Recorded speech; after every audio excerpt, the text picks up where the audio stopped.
Cool.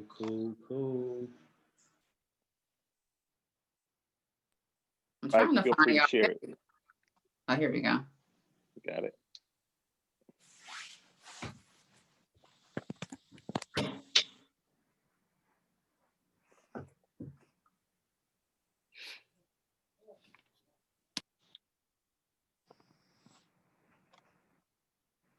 Rad. What's the temperature down there, Carlos? Today it was around 80 degrees today. Nice. Woo. And I was FaceTime with my mom and I had on a tank top. She was like, "You ain't got on no coat." I'm like, "Mom, it's 80 degrees down here." So, Oh man. I'm not mad at that. No. All righty. So it ain't gonna lie. We're getting ready to go. All right. Okay. All right. Here we go. 5, 4, 3, 2, 1. This is Steve and Cedric talking to the band. I'm What up, Steve. what up? What's happening, Cedric? Hey, what's up? I'm Cedric Hansen. How y'all doing out there? Man, we want you right now to call, tag, text somebody, let them know that we're on live right now. Call somebody, tag somebody, and text somebody, let them know that Steve and Cedric talking to the band is on. If you missed any of our previous episodes, we want you to tune in to our YouTube channel, subscribe to the channel, like the videos, and hit the alert button down below so you can get a notification when we upload new videos. Cedric, where else can they find us at, bro? You can also find us on Instagram and Twitter at Steve and Cedric talking to the number 2 band. It's Steve and Cedric talking to the number 2 band, Instagram and Twitter. Check us out, y'all. This is a special show today, and we want to hear from all of you. So make sure you leave us a comment. Yes, Let us know what you think about the show. If you're listening to us live right now, make sure you ask questions in the comment section, and we'll try to get them on the show. We have a very special show today that is near and dear to both Cedric and I. Very special. We're dedicating this show to a good friend of ours and a brother, Jimmy, Big Jim Wright. Mr. Big Jim, Yeah, man. He had an untimely transition. And so we wanted to dedicate this show to him as a tribute to talk about a project that was near and dear to his heart. He was working on a project before the iconic Grammy Award winning Ann Nesby. That project never got a chance to get finished. And so we got 3 people with us today, and we want to welcome them to the show because these 3 individuals worked on that project, and they were handpicked by Big Jim. So we want to welcome Janice Salter, Staci Brown, hey, Carlos Woodard. Yeah, welcome. What's up? What's up? How y'all doing? We're good. I'm good. Doing good. Good. Man, we are so honored to have you 3 on the show. You were the last 3 individuals to work with Big Jim before his untimely passing. And so it's indeed an honor to have you. And we want to just talk to you about that experience as a tribute to him on this project and what it meant to you. So I just want to dive right into it. First, I want to start off with just talking about you as individuals and what you all are doing with your careers. Starting with you first, ladies first. Janet, you have done a lot in gospel music. Well-known gospel singer from Atlanta. Went to school in Atlanta. Originally from here, and Cedric and I, we've known you probably before you knew yourself. Sure, whole family, Yeah, because we both grandfather, we grew up. We grew up at New Zion Missionary Baptist Church. Reverend Salters, Dr. Claiborne Salter. Right. All of that. All of that. But coming out of Atlanta, you have worked with the choir there at Antioch Missionary Baptist Church North in Atlanta, came back to Rockford and have worked here with St. Luke Missionary Baptist Church, and went on to do some work with one most prestigious Ivy League schools in the nation, Dartmouth. Talk Yes. to us a little bit about that experience of working with Dartmouth and traveling with them, really as a star on many of their shows, and what it has meant to your career. I actually have to give big shout out to Troy Malone, bass player, Pastor Malone's oldest son, is how I actually got hooked up with Walt Cunningham, from him doing a gig with him. And met him in Chicago, and it turned into about 12 years of traveling and work. And we did 2 or 3 European tours, and we did some philanthropic work. So we went to Switzerland, we did Italy. We did philanthropic work when Katrina hit, and we went to the 9th Ward. And not only did we sing, but we also swept and painted, and we moved clothes around and organized, and Wow. helped with that effort as well. Sang at the Jazz Fest in New Orleans. Nice. And did some big events, like went to Jazz at Lincoln Center in New York City, and the Times Theater there, did some engagements for Dartmouth or Dartmouth alums. There on the campus, I was basically one of his assistants, and I was also a vocal coach. So he would produce not only a gospel choir concert every term, but he would also produce what was known as Dartmouth Idol, taken from, of course, the American Idol theme, so to speak. And we would do that with students on the campus. And so I served as a judge, I served as a vocal coach, things of that nature. And that's what I did for some years. Traveled back and forth. Actually brought Carlos in to do his engineering work. And man, that's just history. Did that for many, many years. Wow. What did that mean to your career? Like, how did that, did it boost you in what? other areas? It was really, really, really big, because, when you grow up in gospel, you think that that's kind of all you can do. Now, your voice can do more, but, you have been, groomed in the church, and you kind of get a mindset that's not a growth mindset. And I think that working at Dartmouth, I evolved into really learning that I could sing a Broadway tune and do it well. I could sing R&B, I could sing jazz, I could sing pop culture, and that just broadened my horizons. One of the things that I really believe is that your eyes are really the windows to the soul, and I sing through my eyes, and because I sing from my soul. And my hope has always been that my gift penetrates someone's heart, no matter what genre of music I sing. And I learned that it was more than gospel that would be an experience for people when they would hear me, and that was just a gift that God had given me.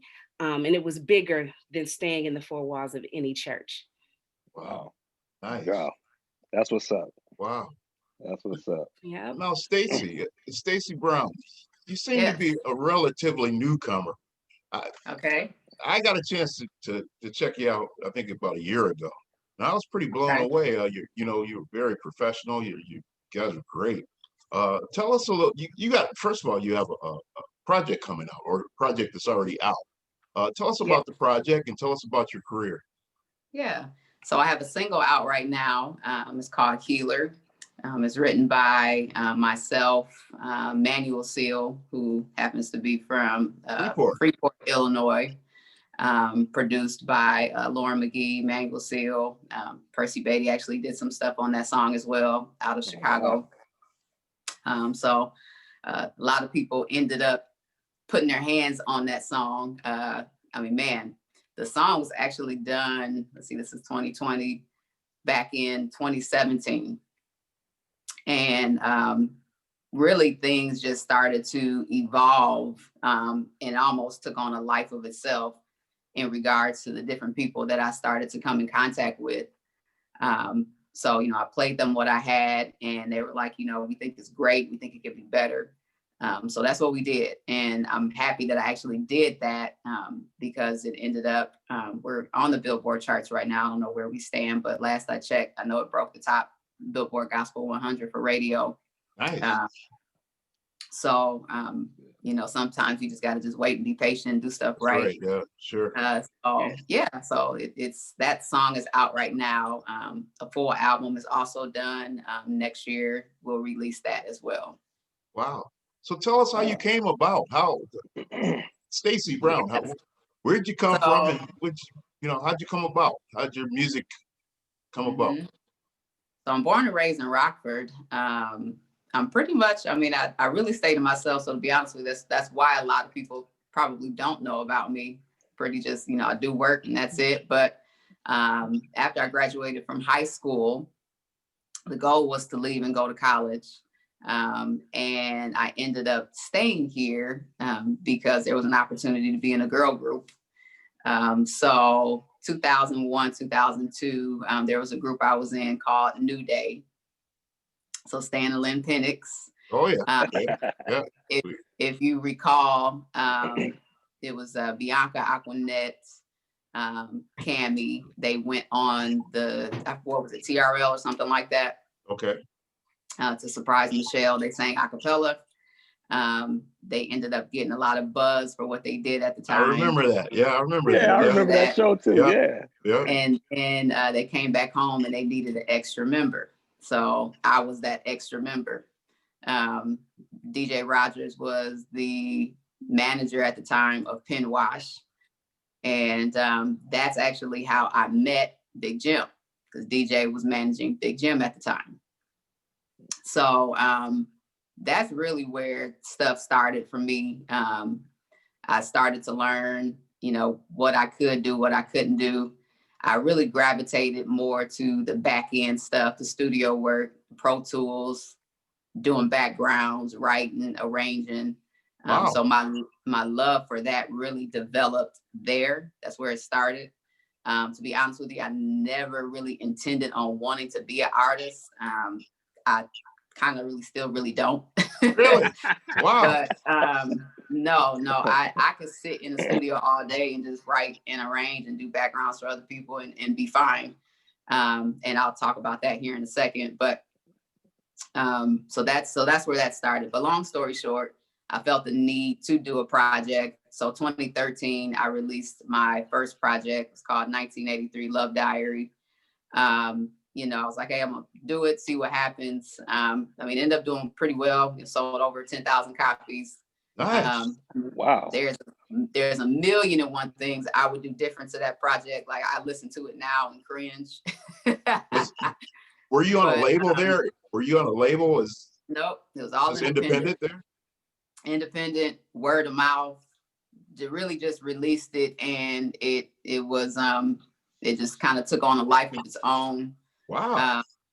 So Lauren McGee, who's, I've been rocking with him for a long time now. He, produced the majority of that project and this one, the one that's coming out, but we brought on more people for this next one that's coming out. But so yeah, that's a little bit of my journey, and fast forward to now, now I have access to, more things, which is nice. So, distribution through United Alliance Music Group.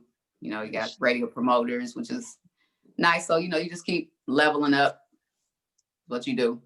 Fantastic. Right. That's great. Yeah. Mr. Carlos Los. Oh, what up? What's up, baby? What's up, if you're from Rockford, you know about Carlos. Everybody know about Carlos. He's the extraordinary engineer. He's an extraordinary producer. He's the musician. I mean, he's everything. So, Yes, Carlos, sir. tell us Yes, what sir. you got going on, man. Well, right now, I'm chilling. We in the pandemic. I'm doing, of course, I'm an engineer, so I'm doing a lot of back end work. Mixing, for different independent artists and stuff like that. But I've recently relocated to Texas. And so when I moved, I'm kind of taking some time to kind of revamp and reinvent myself and focus on ministry and how I can enhance myself and what I have to offer to the ministry. Nice. But yeah, I just been enjoying my family, man. Really. Wow. These last 5 months. So I've been chilling. Wow. So you haven't got acclimated to the music scene in Texas? You're in Texas now, right? Yeah, yes. Yeah. Somewhat. I mean, because of the pandemic, there's a lot of stuff that's not going on. But I mean, I've connected with a lot of people. And so, you know, some artists around in the Houston area. I did some stuff, some virtual performances. And recently I came back to Chicago. I did a virtual taping with an artist out of Chicago. We were at Fortnite Studios. It was dope. But I mean, I've connected with people, but we just waiting on everything to kind of open back up. And once it does, we just gonna hit the ground running. I hear you. So For sure. a lot of talk has been going on, but once we're able to do stuff effectively, when the time comes, we're gonna be ready. Yeah. So I hear you, man. I hear you. Yeah. That's what's up. That's what's up. Well, you know, it's not a surprise that Big Jim chose you three. Yeah. You all are very unique in your own lane and very, very gifted and talented. Yes. We want to just now get into what the reason why we invited you on is just this project that Big Jim was working on for Ann Nesby. First of all, I want to start with you, Staci. When did you get this call, and what was that like for you when you got the call to work on this project? And when did that all happen? So I ran into Jimmy a year or two before he actually started doing the project for Ann Nesby. I ran into Jimmy at Portillo's. This is when he was still on tour with Mariah. Mm-hmm. And you know, he was coming back and forth. He would go out on tour and then he would come back. He was building that house out in Roscoe. So it really started when I started working with him for my project. So that's where that started. And he told me, he was like, yeah, I think I'm gonna start doing some stuff for Ann. So it was never really like a phone call. It was just more of a conversation. I knew he was going in that direction. Okay. Mm-hmm. Okay. And then once you got that call, once you finally had the conversation with Big Jim and began to start the work, were you a part of the songwriting process? You know, what was that experience like for you working with him in the studio? Tell us a little bit about how it all sort of developed with you. Yeah. So Big Jim, I don't know if you've ever been in the studio or worked with him, but he's gonna drive that ship. So you pretty much gonna do whatever he asks you to do. So my part was just backgrounds, really, for the majority of it. There was a track that he had shot to me and was like, hey, you know, see what you can do to it. But outside of that, it was really just backgrounds. Just backgrounds, okay. So the songs were already pre-written and you came in with the project pretty much there and you just did some background work. He would either write on the spot or he would go home and write, and we would come in the studio and he would or we would create it at the studio. Okay. Wow. And Janet, when did you come in? Where was your involvement start with this project? When did that happen? I'm not sure exactly how my name came up. I can imagine maybe Carlos or Staci can tell you that. However, he needed a soprano, and I was in there doing tenor and alto, and I said, I'm not doing no soprano. Yeah, he called somebody, and they made an excuse, and I said, I know somebody. Because he called and they was like, well, I got this, and that. He was like, okay, all right. He hung up the phone. He said, see, don't nobody want to work. I said, I know somebody. And so I called Janet. And Janet, she was at work. I said, Janet, what you doing? She was like, I'm at work. I was like, can you come to the studio? She said, when do you need me there? I said, now. She said, I'll be there in an hour. Mm-hmm. Wow. Big Jim was like, wow. See, that's what I'm talking about. Hey, stay ready. You ain't got to get ready, huh? That's right. Yeah. But Janet, what was that like for you? What was that experience like for you to get the call and work with Big Jim? It was surreal. Jimmy and I have a history. We go way back. We grew up right next door to each other. Wow. We also share the same birthday, along with Pastor Bennett in Rockford. And so to see him excel in music, and as Stacy used, level up to where he had the goals he had reached, to get that phone call let me know that, first of all, I stay humble all the time, but it also let me know that I'm valued, and that Carlos That's good. and That's good. Stacy valued my gift. And that was greatly appreciated, that somebody else, you sometimes you kind of wonder, do people really value what you do? And so I that was first for me. And then it was like, but this my buddy, because we go back so far. And so there wasn't anything that I wouldn't have done in the studio. And you just never know where God is taking you to, what's the next level and how you're getting there.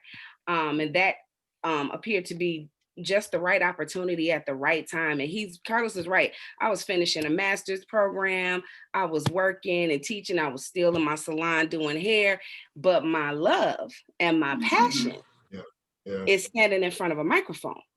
So I was able to do just like Stacy. I was doing background vocals. And then because some of the lead vocals were going to be, Ann is a powerhouse soprano. So he would have me demo some of the lead vocals as well. There's a song that, like, the whole song is finished. It's a duet that Jimmy and I completed that was going to be a duet with he and Ann. But we completed the song because we were demoing it to send it to her, just to give her some of the ideas that he wanted, vocally. And he knew she was going to put her spin on it, and that was going to be it, However, I was grateful to have had that, type of an opportunity. And Carlos is right. I said, give me an hour. Now, what they didn't know is I was moving hair appointments around.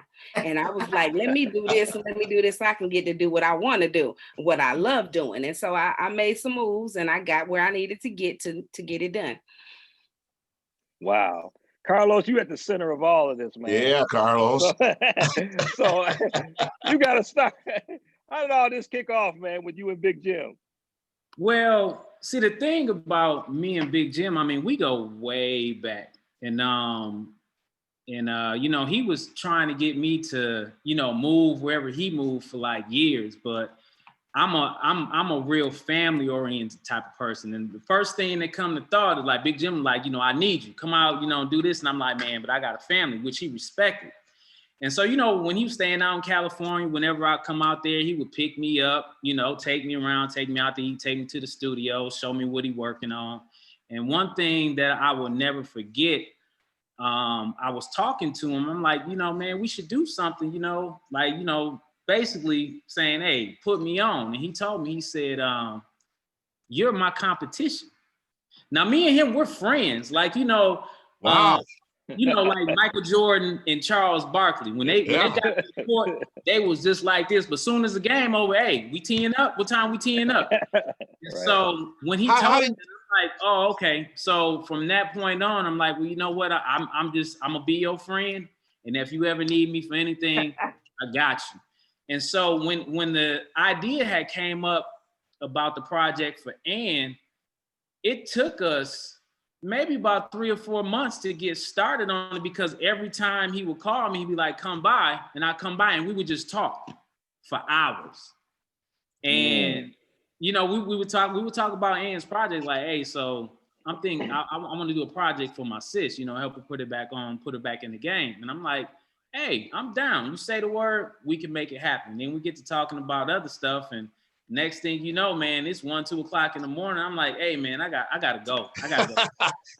And so we finally linked up, and he was just like, well, you know what? I'm gonna come by the studio. And so he said, put something together for me. Let me hear what you got. And so he came by my studio. It was him, Tim, and Ann, and I had it going. And he was like, ooh. And so we started working on it. And I did a track, and I laid down some melody stuff, and I left the bass open.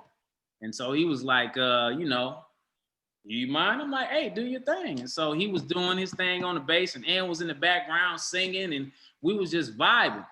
And from there on out, man, it was just pretty much smooth sailing. So I mean, me and Big Jim, I mean, we were just going back and forth. Wow, man. The magic was definitely happening. Wow, man. How did you feel when that competition thing? That was pretty weird, man. I mean, well, no, I mean, because when he said it to me, at first I thought he was just throwing shade, but when I thought about it, because at the time he was still with Jam and Lewis, so he was in a partnership with them, and the music and stuff. That's how he eat and fed his family. So It's just like, well, you basically want me to take out of my pockets to give to you.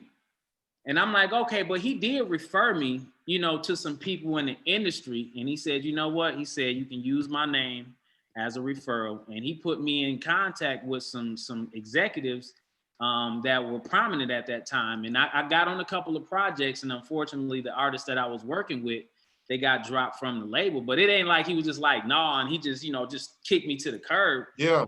So I mean, he did look out for me, but when it came to that, he was just like, this is the situation, and we really not letting nobody in.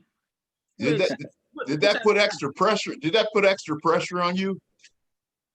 No, because I mean, even like with my presentation, like I always, when it comes to whatever I'm doing, I put my all into it, whether it's playing at the church, engineering, producing, whatever. I always act like I'm doing it for a Big Jim or a Jam and Lewis. So you know what I'm saying? So it ain't like if I'm working with a local artist, like, oh, well, you local, so I'm gonna give you the local stuff. Yeah. You know what I'm saying? So I mean, that was my work ethic. So no matter what situation I was put in, I would always be able to produce the same quality of content. And so, but I mean, but me and Big Jim, I mean, we were talking for years. Like, I mean, whenever he called, I picked up. Whenever I called, he picked up. It wasn't all the time, but I knew if he was calling, it must have been something. So, I mean, it was just kind of like, we were buddies. And when he would come into town, like he would have to do stuff for artists, and, he'd be like, hey, can I come by your studio and lay some stuff down? I'm like, cool. I had equipment. And he'd be like, well, how much I owe you? I'm like, nah, don't even worry about it, man. That was my homie. That's good, man. That's cool. That's cool. I like to ask Janet and Staci, what did you get out of this whole, thing working with Jim? What was your biggest experience working with him? Go ahead, Staci. Go. You want me to go? Yeah. Man, one, you have to be ready at the drop of a dime. Like what Janet did. He called her, or Carlos called her, whoever calls you, and Janet was like, hey, I'll be there in an hour. So being in a position where you can do stuff like this is very important. So that's one of the things I learned. Two, learn your craft, practice your craft. Nice. Jimmy did stuff that was effortless. It looked effortless. But that was because he was a student of his craft. Yeah. He didn't mind basically letting you know when you was whack, or or when you were good. But I appreciate that, because he obviously accomplished a lot. So that type of honesty goes a long way if you take it and utilize it. So being a student of your craft. And then also, I mean, for him to even have us in his space definitely gave me a different sense of validation, for sure, at what I already knew I was good at. But him obviously bringing us in his world definitely put like another stamp of approval on my gift, for sure. Nice. How about you, Janet? I would actually just almost ditto what Staci said. I had worked with quite a few people. And I remember when I first started working for the guy that I worked with that produced at Dartmouth, one of the things he said to me was, it was after 8 hours of being in the studio. He's like, you still pinging these, you know, G belts. How are you still standing in the studio after 8 hours? And I, you know, gave credit to Ray Buchanan, the late Ray Buchanan, because he and I worked on my very first project. And we would spend 12, 16, 18-hour days, and I was just singing all day. The background vocals, the lead vocals, writing, producing, all of it. We were just doing it, and it was just fun. And even though it was work, it was because we loved it that we, you know, had the zest and the zeal for it. We were thirsty for it. And so to get a call from someone who's produced Janet Jackson, somebody who's produced Ann Nesby Lee, somebody who's worked and played for Aretha Franklin. List goes on and on. I'm just a little bitty old Janet Salter. So to get that phone call was, first of all, it was humbling. Secondly, it was like, okay, get your big girl clothes on. You got to get to work. And when you get up in there, you do what you do, but also be teachable. One of the things that a lot of people are is like, I got a gift and I can do me. No, sometimes you got to be able to be taught and to be trained and to be produced. And so you got to sit back and be the student of the teacher. I've been the teacher for a lot of people in music. But sometimes you got to know when it's your turn to be the student. So you got to sit back, you got to be quiet, you got to listen, you got to be the sponge that's absorbing every little element. Take all I can get in this. If this is my only chance in the studio with him for 1 hour or 5 hours, I'm gonna get everything I can so I can take it to the next job. It's real talk. So I can put that inside of my soul so that I remember and I hold on to what is valuable, those lessons that are valuable. And so working with him, you know, sometimes you think, okay, you think your little swag is cute. Okay, no, keep that note straight. Hello. Can you take that vibrato out of your voice? Yeah, all of that.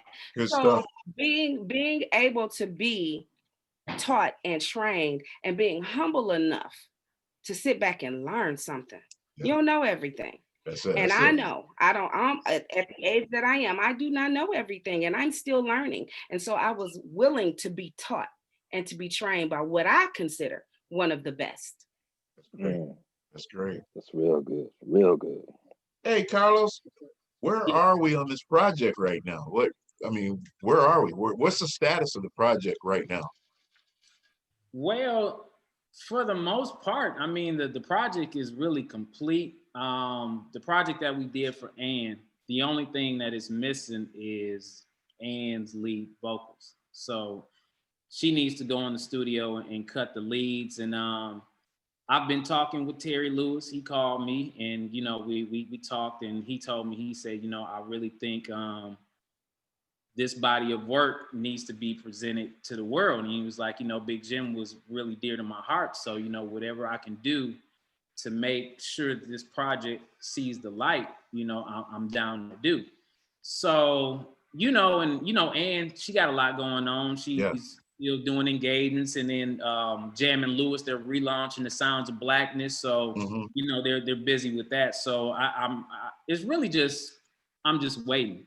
So, and I understand, you know, how big Jam and Lewis are. So they got a lot on their plate trying to relaunch the label with Sounds of Blackness and stuff like that. So I'm just patiently waiting. Like, I don't want to be a nag. Like, you know, Terry Lewis called me up. He sent me a text. Hey, this Terry Lewis, give me a call. I'm like, wait, what?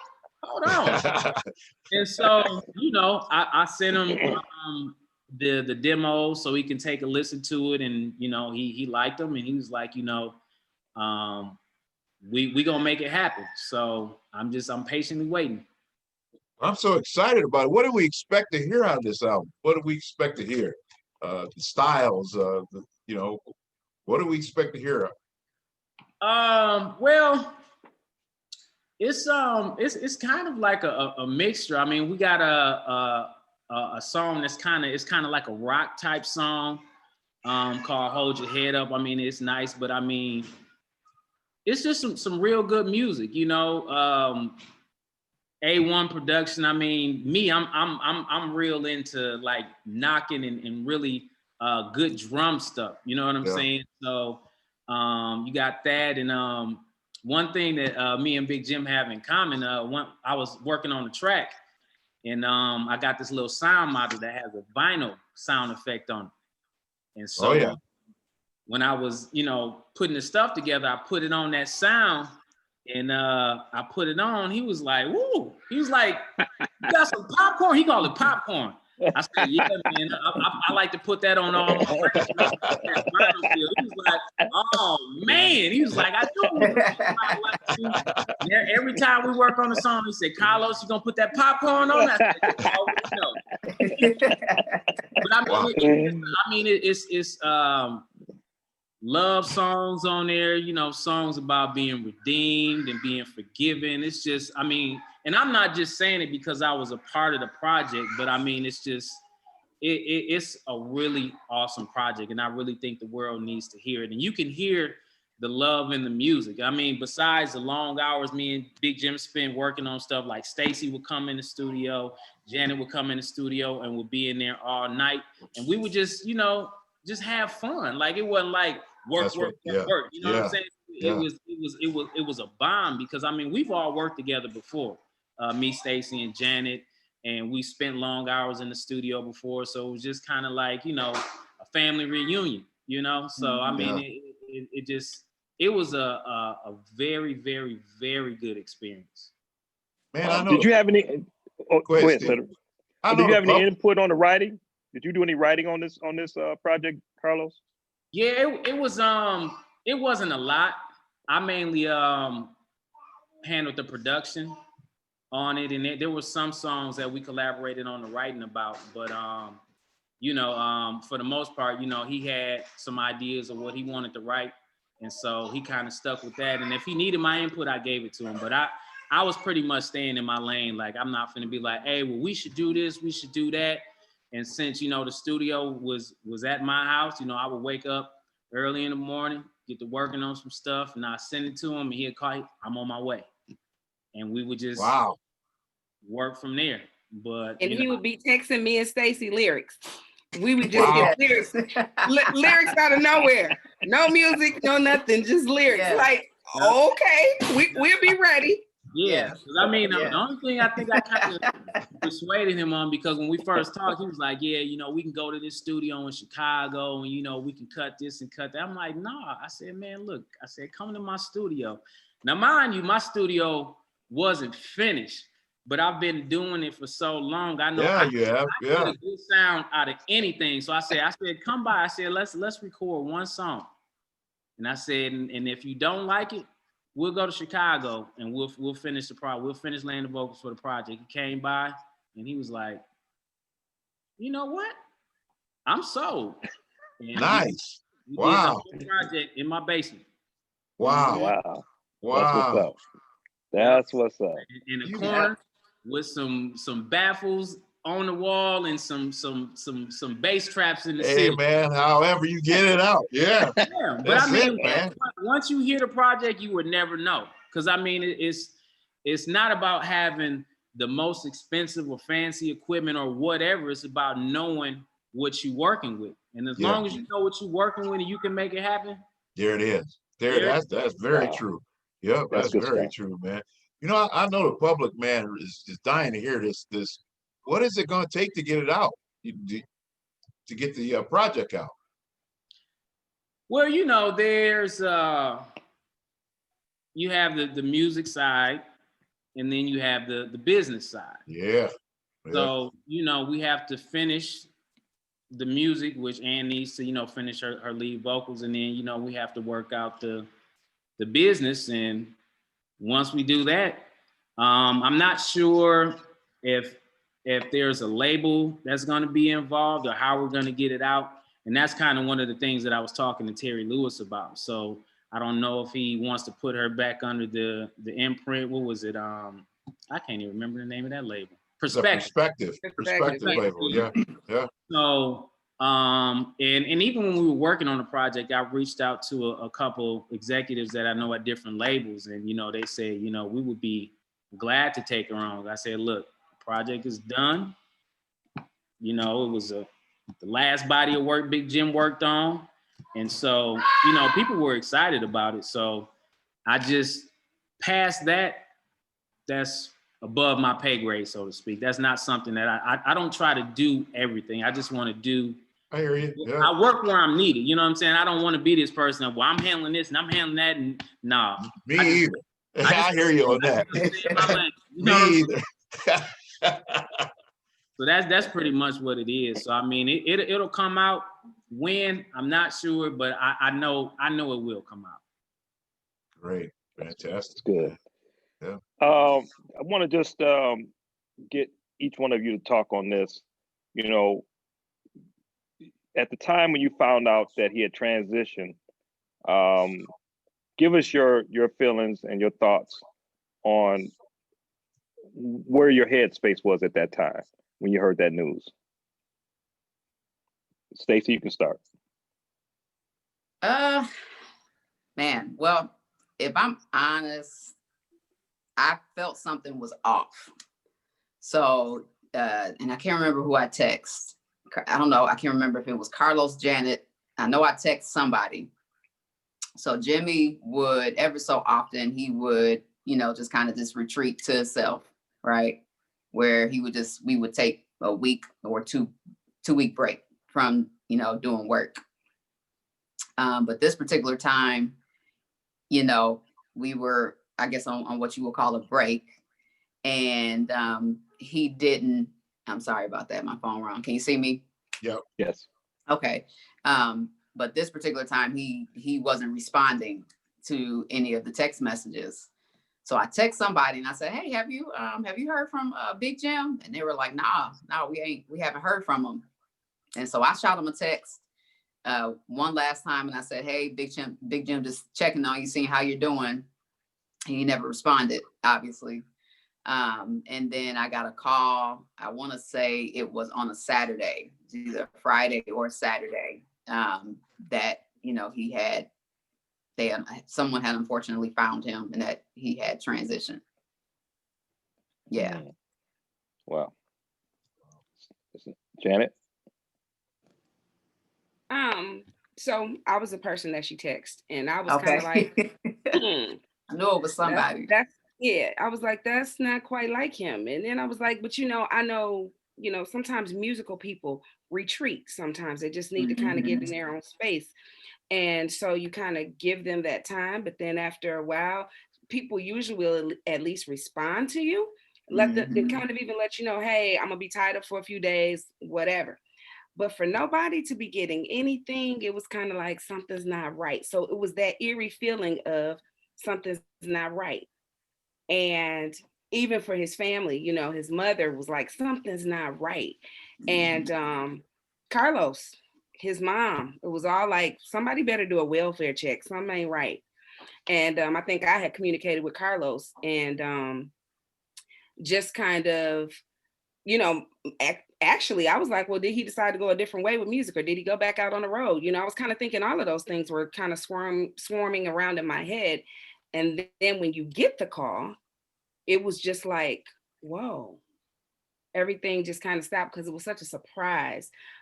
He seemed so well. He was so happy. And I think that if I had to kind of even put a stamp on where he was with his career, he was at a point where I've done all the big stuff with big players and big people. I want to come home where I can rest, I can relax, but I can still work. And in still working, there are people around here that should be on that same level and platform that I was on and be some of the greats. And so I want to work with them. I want to train them. I want to catapult them into a whole nother stratosphere, you know, and I think that is what he was working on. And part of that first love was definitely his sister, as he called her, and Nesby Lee, and the person that brought him into the music industry. He wanted to come back to her and he wanted to go back to doing what they used to do. And they had a sound all of their own. The two of them, they had a bond and they had such a masterful sound. And we were just grateful to be a part of the team to put that sound back together. And we were getting there, as Carlos told you, it was done. And so to get that, it was really devastating. I was losing my childhood friend, as well as losing this person that is now talking about producing an album on me, producing an album on Staci. That really, we felt some kind of way, Yeah. Carlos, Wow. I know this really had to hit you, pretty hard. Talk to us a little bit about, where you were at emotionally with this whole situation.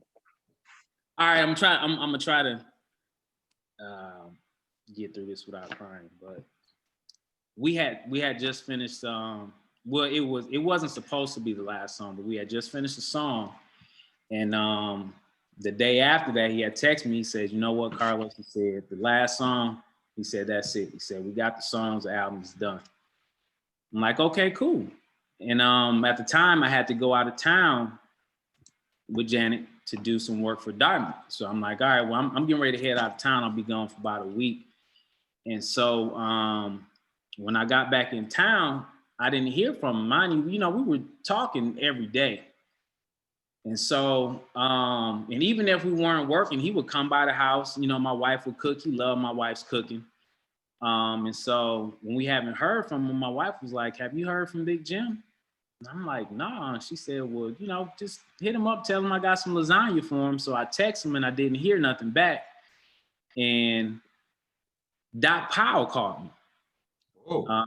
If you don't know Doc Powell, guitar player, yeah. And so, he was in the band with Big Jim when he did Sunday's Best, the Monique Show, the Trumpet Awards. And I'm like, "No, I haven't heard from him. I've been out of town." But I said, let me make a couple calls. So I called Tim. I said, "Hey, have you heard from Big Jim?" And they was like, "No, we talked to him a couple days ago." And at the time, he was helping out one of his friends at a church in Milwaukee. And so I got the number to the lady that was over the choir at the church, and I called her. I said, "Hey, have you heard from Big Jim? Was he at church Sunday?" And they was like, "No." And I said, "Well, did y'all reach out to him?" They said, "No, we just assumed that he quit because he didn't show up." And I'm like, "Y'all know Big Jim ain't like that." So now I'm worried. And so I'm like, everybody that I called, no, we haven't heard from him. So I'm like, man, I'm finna go out to his house and kick his door in, because this is not like him. I get, sometimes he like to stay to himself, but for him not to have contact with nobody, his mom. And so I told my wife, I said, "Hey, I'm going out to Big Jim house. Ain't nobody heard from him. I'm gonna go see what's going on." So when I got out there, the police were out there. And so one of his friends, I guess, that had a key to his house, they came out there and they went in, and when they opened the door, it was just a stench that and I was like, "Oh my God," couldn't believe it. And I mean, it's still,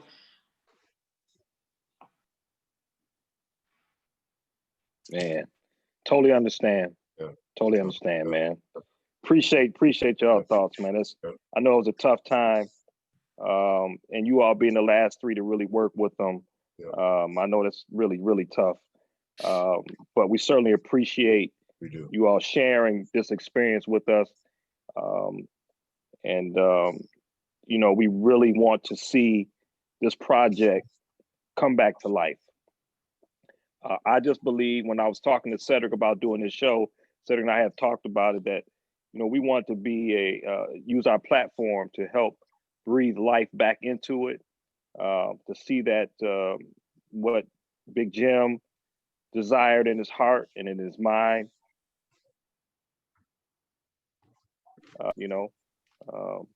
and so we all can get an opportunity to really hear the love that he really wanted to put out to the world through Ann Nesby and through you all as well. Yeah. And so we hope that this platform and this show today will do just that.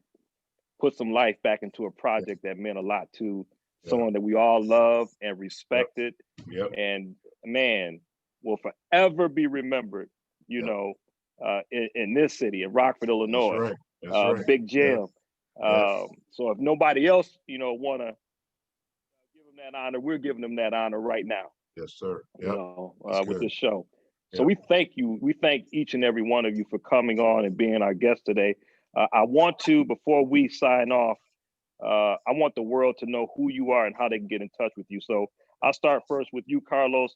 I mean, I know you do a lot of work, man. You've traveled with Mary J. Blige as her engineer, I believe, right? Is that correct? Playback. Yeah.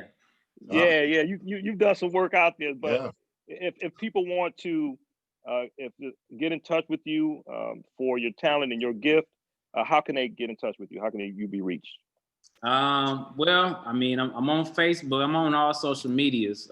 Carlos Woodard is my handle.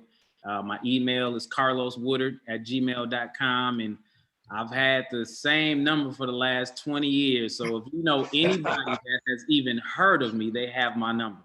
I'm not a hard person to get in contact with. So. Wow, wonderful. Staci? Great. Yep. By the way, I'm a big fan of that song. Yeah, single. It's great. Yeah, great song. Yep. Love it. Love the guitar riff too. I love it. How can I get in touch with you? Thank you. Staci Brown on Facebook, Staci B23 on Instagram, and email stacibrown235@gmail. Wonderful. And Janet? Yes. So you actually can see my name right there. My Instagram is Janet L. Salter at Instagram. I'm Jailyn72, JAILYN72 at Comcast.net. I'm on Facebook. So like Carlos said, I keep the same number. I'm not one of those people who changes. So I'm available. I'm, always willing and ready to work, and hit me up and I got you. Background vocals, lead vocals, whatever. Great. That's what's up. Man, we thank you all again. Thank you for coming on the show. We're honored to have you. Yes, we're honored to be here. Thank you for having us. Yes. You know, we go way back. I grew up listening to y'all. Yeah, played for us. I did play for y'all. Y'all fired me, but it's all good. And real quick, I want to give a shout out to Stan and Lynn Penix, because they're really the reason why I even know Big Jim. Wow. So, they, I have to give credit where credit is due. And when I had shared the promo flyer for this event today, I had mentioned on there that there's tons of people that, y'all could have interviewed. I mean, man, Jimmy he influenced a lot of people. So I want to make sure I give credit to, like I said, Stan and Lynn, Aaron Williams, those are all of the people who really paved the way as far as musicians in this area for us to be doing what we're doing. So wow. Shout out to y'all. I don't know if they're watching or not. So yeah, Stan Lynn. Yeah, sounds 100. Yes. Well, man, this has been a great interview, great show. Wish you all the best. And man, we're looking forward to hearing this project like everybody else. And God willing, it will come out real soon. Much love to each and every one of you. That's all I got. We'd like to thank everybody for listening. All right, thank you for having me. Yeah, yes, sir. Yes, ma'am. All right, we're signing off. Well, thank you all for tuning in to Steve and Cedric Talking to the Band. Next time, we'll see you next week on same time, Steve and Cedric Talking to the Band. Later, y'all. Cedric, I'm out of here, baby. I'm about to go get some fish. Peace. Get some fish, baby.